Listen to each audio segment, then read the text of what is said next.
Seinfeld is a lot of folks' answer to the question, what is the greatest sitcom of all time? And although it isn't the answer I would give, it isn't particularly difficult to deduce why it's this long-lasting titan of entertainment. The comedy of Jerry and Larry David is so simple and subtly stylistic and individualistic and kind of perfect. Many fans understandably believe Michael Richards' Kramer to be the show's standout character, and although I find him to be hilarious, particularly in regard to his electric physicality, George Costanza is undoubtedly my favorite Seinfeld character. Every single facial expression, every solitary line is delivered by the brilliant Jason Alexander with pitch-perfect comedic timing. The cast is rounded out by such stars as the mega-talented Julia Louis-Dreyfus, the pair of late legends Jerry Stiller and Estelle Harris, as well as Joe Swanson himself, Patrick Warburton. The season 4 episode, The Junior Mint, is a practically perfect 22-ish minute affair. The bit in which Jerry is unaware of his girlfriend's name, so he spends the entirety of the episode trying to stealthily dig to figure it out without being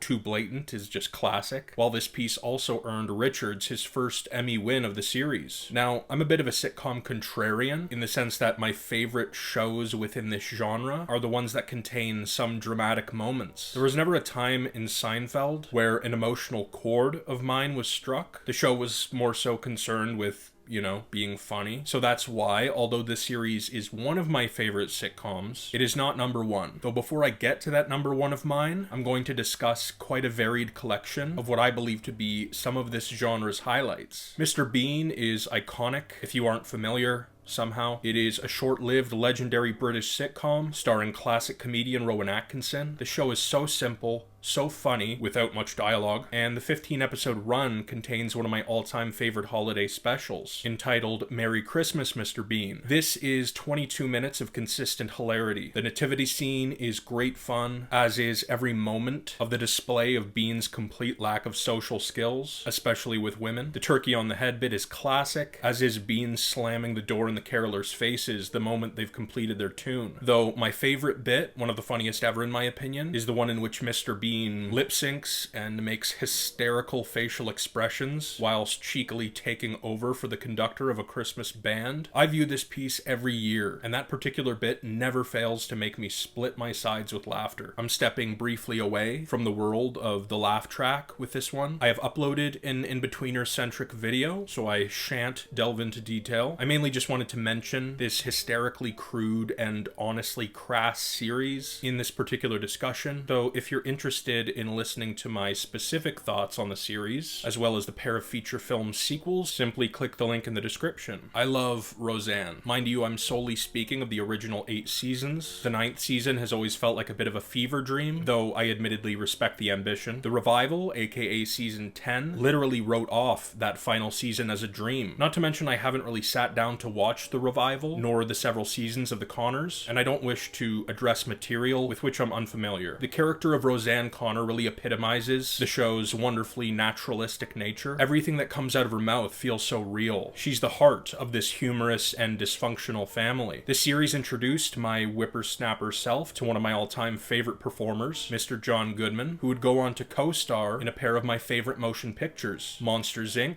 and The Big Lebowski. He plays Dan Connor, who feels real and layered like his wife. These aren't characters you could sum up with a single adjective or two. They're certainly both loving parents, but they also have many a flaw. Roseanne can be completely obnoxious and ignorant, while on occasion Dan can display a red-hot temper. Emmy winner Laurie Metcalf, who portrays Roseanne's often troubled and rather emotionally complex sister Jackie, is another series highlight. She's involved in one of the show's funniest, most relatable bits, the scene in which an initially kind of distraught Jackie calls her aunt to give her the news of her father's passing. For many moments, she tries to deliver her aunt this tragic information, but unfortunately, Auntie Barbara has horrific hearing. Jackie is forced to very loudly repeat the phrase, "Dad's dead," more times than one can count. Within the course of about 30 seconds, Jackie naturally transitions from sad and grieving to simply infuriated, ending the call by stating to her hard of hearing Auntie Barbara that Dad's fine, he sends his love. love. It's one of my all-time favorite sitcom bits, and this series is not afraid to get serious once in a while, which is, as I alluded to earlier, a trait that I dig in a sitcom, although it's contradictory to the genre itself. But simply put, it's a fact that, for me, really grounds the characters in reality and makes me care about them as people, not as walking punchlines. Now, I watched a decent amount of this show as a youngster, not as much as some others I've mentioned, though back then I certainly wasn't aware of the history of the series, being a spin-off to Cheers and all. Within the last couple years, I've started getting back into the show, and honestly, I enjoy Frasier now more than I ever have. I adore such character dynamics as the complex one between the pair of contrasting characters, the pompous Frasier Crane, played excellently by Kelsey Grammer, and his beer-guzzling average Joe Father Martin, portrayed by the late John Mahoney. Our titular character, alongside his snobby brother Niles, played brilliantly and to much acclaim by David Hyde Pierce, collectively emit this really humorous, hoity-toity energy, like a sitcomified version of the Michael McKean material in one of my favorite dramas, Better Call Saul. The rather snooty and arrogant character he portrays, Charles McGill, would get on wonderfully with the Crane brothers, I'm sure. Now, taking a trip down nostalgia lane, Smart Guy is a really fun, underrated Disney-produced sitcom, which aired between 1997 and 1999. The premise is simple and, yes, smart, as the series centers around child genius TJ Henderson, whose intelligence leads to an abrupt transfer to high school, which instantly injects a colossal amount of conflict into the relationship between he and his older siblings. The cast, featuring Taj Mowry, Jason Weaver, Essence Atkins, and John Marshall Jones, is really wonderful. The familial dynamic feels exceedingly authentic. Much of the comedy comes from Marcus's charismatic and very goofy best friend Mo, played by Omar Gooding, while the series does a really solid job of implementing important moral lessons. A prime example of this contained in the season 2 episode Strangers on the Net. TJ and friend Karen find an individual in a kid's chat room who's selling bootleg games at a drastically reduced price. The two meet up with the individual to buy said games, who